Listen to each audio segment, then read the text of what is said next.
Hi, everyone, and a very good morning from Suva, Fiji. I'm right here in my office. I had an early start because I had to be by the foreshore today to discuss some issues. We're having a trigger regatta tomorrow, so we were just trying to get the team together and discuss some of the some of the um, some of the issues with regards to who's sitting in which seat in the canoe. And so it was really interesting because for the first time I found myself this year, especially especially in this era of the pandemic, really sitting by the ocean and just observing the sunrise and contesting over who's sitting in the front seat in the canoe and who's going to be steering. And it just reminds me of, the ocean itself and just the theme of this symposium today about how the ocean can also be a contested space. But not only that, but even being in the waka itself can bring about this kind of issues. So I am very grateful to be part of this symposium. And thank you for all those who have linked in to listen to this panel. Thank you for just setting the stage, especially Olivia Tiada Productions. And I thought I was not the last, but apparently I'm the last.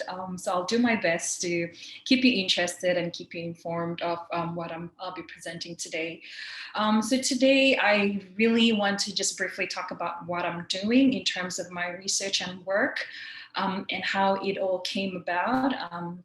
And some of the rediscovery of me, not only as a Pacific Island scholar, but also as a descendant of a relocated community in the Pacific. So I'm just going to share about how it all started and how I came to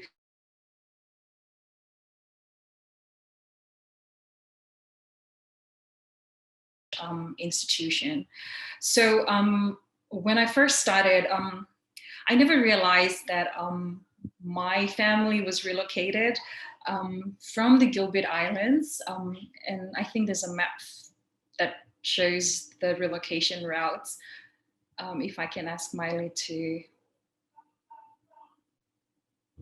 Yeah, so it all started when I left the Solomon Islands. So growing up in Solomon Islands, my grandparents never really talk about the relocation or how we ended up in the Solomon Islands. We were obviously different because, as you can see, I'm not dark. And so if I say I'm from the Solomon Islands, people often raise their eyebrows and say, like, are you sure? Are you not Samoan or Tongan? And, like identifying people through their physical appearance is really important in the Pacific. And it's often sort of like the go-to answer if people are asking you where you're from. And so it was never an issue in the Solomon Islands growing up.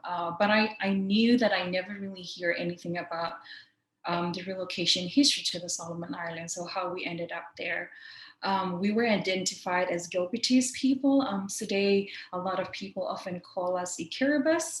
And we got that identity of being Gilbertese people from the colonial naming of the Gilbert Islands. And then now the Gilbert Islands is now part of Kiribati. So we were always known as Gilbertese people. And then I moved to Fiji to study. And that's when I started having identity issues because when I was asked, like, where are you from? And I say, I'm from the Solomon Islands. People often ask me, why aren't you Black? And like, it's very offending, like, to say that I'm from the Solomon Islands, but apparently I'm not Black. But what was also challenging was not being able to explain where I originally came from because I was never informed or being told about the relocation history of the Gilbertese people to the Solomon Islands. So I was sort of like constructing this different identity. So I would find myself with Newans, and it was just easy to be identified with that group. And I started hanging out with Samoans, and it was just so easy to be identified as one of them. And not until I went to Hawaii to study when I discovered that it's so important to know your identity, especially your ethnic identity, your cultural identity. And Hawaii was a space where identities are constantly being contested. And it was such a great space for me to really rediscover myself, my identity.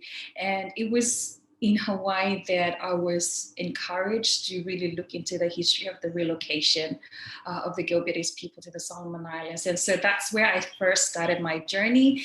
It was a very painful journey because I thought, like, if my grandparents didn't tell me about this, then why should I go and dig it up?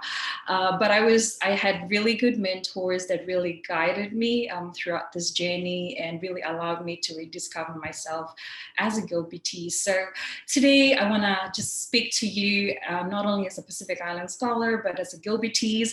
I've got Tuvaluan lineage. I'm a citizen of Solomon Islands, and I currently live in Fiji.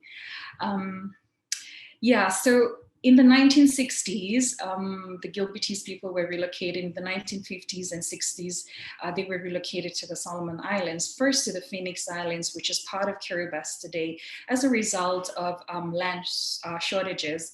And then the second relocation to the Solomon Islands was a result of what the colonial administration saw as extensive period of droughts. So they thought, oh, you know, the solution to this would be to relocate them from the Phoenix Islands to the Solomon Islands so that they can have a better livelihood. And so they were relocated. So at the time, people didn't really have anything to say. They just followed orders. So when I went back in Hawaii, to try and sort of dig up the past, I realized that there was only few documentation of the relocation, but most of it was documented by people that were actually involved in planning or administering the relocation. So I was told to go back to the Solomon Islands to visit the Gilbertese communities and actually ask them what really happened. So in the Solomon Islands, we can go to the next slide. There are two main settlements during the relocation, the first initial relocation. There was a group of people that first settled in Titiana, in Gizo, and then my grandparents settled in Wagina, where we still live today. So I went back to these two communities and discovered that they never really had anything, any say in their relocation to the Solomon Islands. And it was basically, they were basically silenced.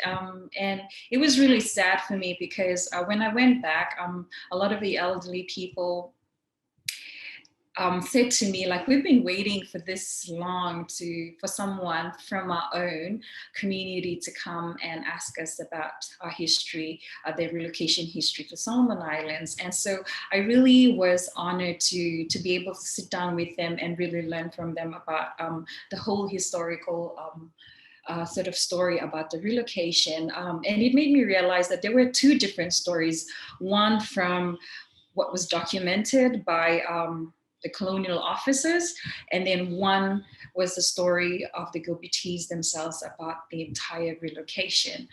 And it was sort of like two contradictory stories. And so that's where I started my research, not to dismiss what the colonial officers have written and documented about the relocation history, and not to disregard what the Gilbertese settlers said about the relocation, but to bring two stories together and present them so that people like me and the generation later can understand why we ended up in the Solomon Islands. And so today we have integrated and become very much part of the Solomon Islands. We've expanded in terms of communities. We've got several communities across the Solomon Islands, but not only that, but beyond that, we've got diasporic communities in New Zealand and in Australia and even beyond Oceania. And so I want to just refocus, take us back to what I'm doing today. So I'm currently teaching climate change adaptation at the university, and with emphasis on climate change, migration, and displacement. And if you have been within this space, you would know that there's so much that has been researched, documented, and shared on climate change impacts in the Pacific Islands, as well as on migration and displacement. there is a lot of this discussion often focused mainly on climate change adaptation. How can Pacific Islands overcome or adapt to climate change impacts? And if you're involved in international or regional spaces, there's often that push from Pacific Island countries to be heard, to be heard in terms of decision makings, and to be honored, especially in their plea for the reduction of the global carbon emissions. However, like within these discourses, while there's a lot of emphasis on migration as a climate change adaptation, very little focus has been on displacement, especially this whole notion of displacement of Pacific Islands as a result of climate change and extreme events. And we often wonder why people don't want to talk about displacement, especially when you're trying to inform national policies as well as frameworks that have been developed and sort of like intended to be implemented in the Pacific and in various communities in the region.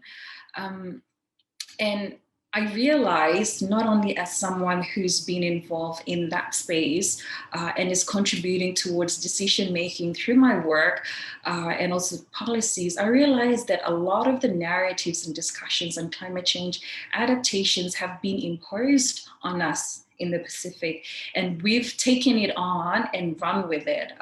So basically everything's been mainstreamed in climate change adaptation, has been mainstreamed in decision makings, even in our conversations from day to day, that Pacific Island countries are vulnerable because we are small, we have small economies, we don't have a lot of infrastructures, we are very isolated from each other, we are very dependent on the natural environment and natural resources. And it really made me think, like, is this what I want to be speaking about? Is this what I want to be advocating about as a Pacific Islander? I think there's more to being vulnerable as a Pacific Islander or Pacific Islands to climate change. And I realized that over this past years, I've been advocating for the same thing. So Pacific Islands are very vulnerable to climate change and they need to be relocated as an adaptation strategy. And I never really take a step back to sort of like reflect on what is my story, what am I narrating as a Pacific Islander? And I only realized that recently, like just last year, when I took a step back and really said, like, I felt like I lost my voice. I lost my standing as a Pacific Islander, as a Pacific woman, as a person who came from a relocated community. Like, what am I saying? Like, what am I advocating here? And I realized that as Pacific Islanders, we don't often ask questions. We never ask questions. We either take things as they are and then discuss them later in a small groups, or just never say anything, even though we disagree or not. And I realized that maybe if we turn things around, then maybe we could be heard more, or we could be seen instead of being invisible, even if you're in a meeting around a table that you're talking about important things that really concern people's lives in the Pacific Islands.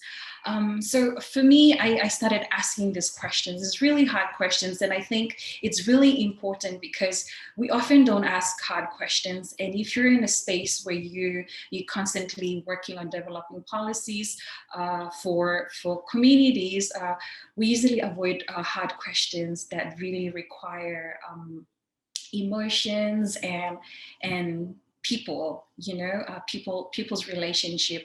And so I started asking questions because I wanted to see that, when we ask hard questions, it's going to help inform solutions and way forward, especially when we talk about climate change, migration and displacement. So I started to highlight, like, it is really important to talk about the positive and negative implications of migration and displacement, especially in the Pacific, so that potential challenges can be avoided and minimized. And to also realize that for Pacific Islanders, there is a fear of loss, loss of land, loss of identity, and of being displaced. But there is also this agency, the agency to fight, to be heard, to be seen, and to also do our best to remain in our homelands. We have a lot of examples of relocated and displaced communities in the past during the colonial period, and a lot of lessons can be learned from that. But I think one of the things, like Myla mentioned in her opening, that, what does it mean to teach, as a Pacific Islander, Pacific Studies, wherever you are? And I think for me, my question is, what does it mean to ask questions, especially about climate change, migration, and displacement as a Pacific Islander, especially in this contemporary space? And so I've got a few questions that I just want to pose for all the listeners out there, and maybe it'll inform some of the work that you do, or maybe you have some thoughts about it. I'll be more than happy to hear from you. But I guess one of the things that I've been asking during discussions on climate change is climate change migration a solution or displacement for Pacific Islands and its people?